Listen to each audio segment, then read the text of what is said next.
Bonjour à tous, donc je vais vous présenter aujourd'hui ma revue de littérature sur la mesure de la performance des approches agiles dans la gestion de projets. Donc le terme agile est souvent compris comme la famille d'approches flexibles dans la gestion de projets et plusieurs secteurs adoptent l'agilité non seulement pour sa capacité à accélérer la livraison de produits, mais aussi pour mieux répondre aux exigences et aux attentes des clients. Donc la transformation agile décrit tant à elle comme un processus complexe exige des changements probants dans les méthodes de travail, les structures organisationnelles et la culture d'entreprise pour aligner les équipes et les objectifs de l'organisation. Et pour pouvoir évaluer le succès ou les avantages de notre transformation agile, des indicateurs mesurables doivent être utilisés pour tirer des conclusions sur la maturité agile des équipes. Mais la problématique qui se pose est comment faire pour utiliser ces indicateurs et mesurer efficacement la performance des approches agiles dans la gestion de projets. Surtout dans l'absence de consensus sur ces indicateurs les plus adaptés, ce qui rend difficile la mesure de la réussite de cette transformation et surtout lorsque cette évaluation reste centrée sur les individus plutôt que sur les objectifs partagés au niveau de l'équipe. Les objectifs que j'ai fixés pour cette revue est premièrement d'étudier la littérature existante et analyser les indicateurs des performances, comparer les performances entre les méthodes agiles et traditionnelles et au final fournir des recommandations et identifier les meilleures pratiques pour la mise en œuvre des API dans un contexte agile.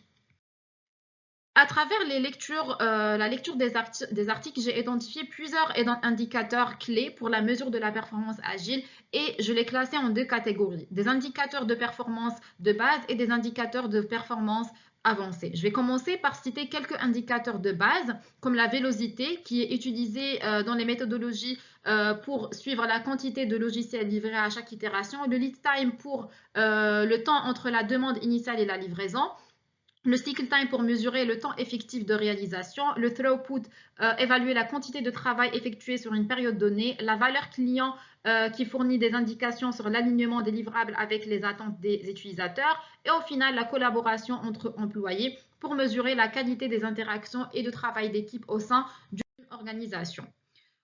Pour les indicateurs de performance de base, j'ai essayé aussi de les classer par catégorie. Donc, pour l'évaluation de la réactivité, on a l'intervalle de parcours de la demande et l'intervalle de traitement. Pour l'analyse de débit, on a le rapport fonctionnalité argent dépensé et le nombre de versions par période de temps. Pour la distribution de flux de travail, on a l'impulsion de validation et la jauge de goulot d'étranglement.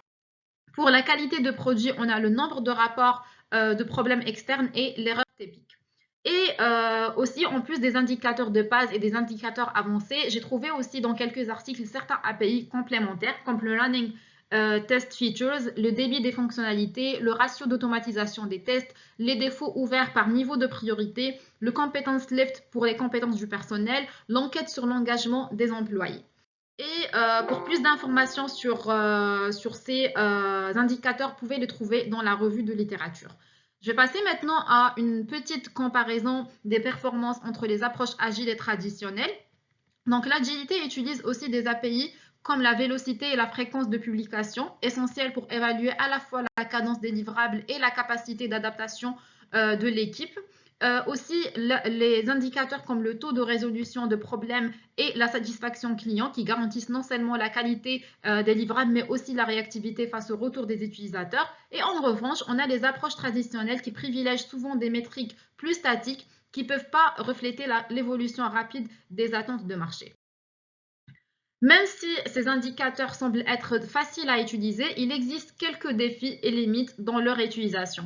On a la mise en place d'indicateurs qui doivent être alignés avec les objectifs de l'organisation afin d'éviter les comportements contre-productifs et de préserver la culture agile. On a aussi les API comme la vélocité ou le cycle time, s'ils sont utilisés de manière excessive, peuvent perdre leur valeur réelle et déformer les comportements au sein des équipes. Aussi, il est essentiel de sélectionner les API avec soin pour éviter toute confusion ou perte de temps. Un autre défi est la variabilité des indicateurs de performance en fonctionnalité de la maturité des équipes. Et on a aussi certains API comme le cycle time et le lead time peuvent varier considérablement en fonction de la complexité des tâches. Les articles étudiés recommandent aussi l'utilisation de plusieurs indicateurs. Donc, par exemple, on a pour la gestion des défauts, on a le temps de correction du défaut vers l'état fermé, le nombre de défauts détectés lors de la vérification de système. Pour la livraison et engagement, on a le nombre de fonctionnalités disponibles à la date de sortie prévue, l'engagement de l'équipe envers les éléments prioritaires. Pour la qualité de test, on a le temps d'exécution de cas de test et la couverture des tests unitaires par le code développé. Et pour la satisfaction et collaboration, on a le baromètre du moral de l'équipe, le Customer Retention Index et le Customer Lifetime Value. Pour moi, les articles analysés nous donnent vraiment des informations pertinentes, mais comprennent aussi certaines limites. Donc, plusieurs auteurs mentionnent que les API utiles, comme la vélocité, le cycle de livraison, qui permettent de suivre la cadence et la rentabilité dans un contexte agile, mais certains indicateurs sont difficiles à implémenter et ne conviennent pas à toutes les organisations.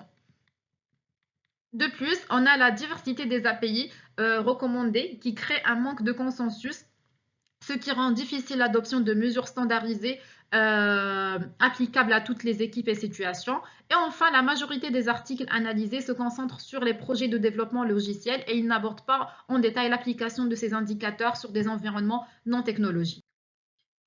Au final, je vais présenter quelques recommandations pratiquées pour l'utilisation des API. Donc, pour commencer, il est essentiel de rappeler que comparer des équipes peut être l'une des plus grandes erreurs et peut mener à une compréhension contre-productive. Aussi, ajuster les mesures au fur et à mesure de l'évolution de projet, utiliser des boucles de rétroaction continue qui aident à affiner les mesures de performance. Aussi, les mesures doivent être automatisées autant que possible pour éviter les travaux manuels de collecte de données. Et pour que les indicateurs restent pertinents, il est recommandé d'utiliser des rétrospectives en tant que pratique agile. Merci.